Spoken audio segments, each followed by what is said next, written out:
IPL 2025-এ Mustafizur রহমানকে 11 কোটি টাকা দিয়ে নিতে হবে চেন্নাই সুপার কিংসকে।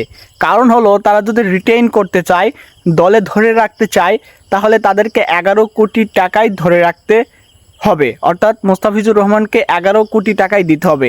এর একটা কারণ আপনাদেরকে বলছি হলো 2024-এর আইপিএল আপনারা দেখেছেন যে তারা মিচেল স্টার্ককে, অর্থাৎ যে কলকাতা নাইট রাইডার্স ছিল, তারা মিচেল স্টার্ককে 24 কোটি টাকা দিয়ে কিনেছে। এটা ভারতীয়দের একটা নজরে এসেছে যে তারা ঠিক এভাবে চিটারি করে এত বেশি দাম বাড়িয়ে নিচ্ছে, এতে ভারতেরই ক্ষতি হচ্ছে।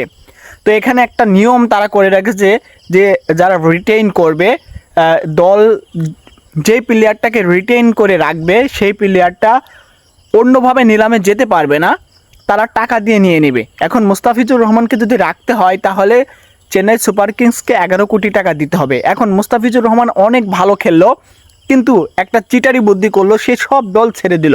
সে দেখলো যে পরবর্তী সময় তার দামটা 20 কোটিও হতে পারে, যেমনটা মিচেল স্টার্ক করেছিল। এজন্য ভারতীয় ক্রিকেট বোর্ড এবং যারা আইপিএল পরিচালনা করে তাদের থেকে একটা ডিসিশন নেওয়া হয়েছে, তারা আর এরকম করতে পারবেন না। যার ন্যায্য মূল্য যতটুকু, সে ততটুকুই পাবে।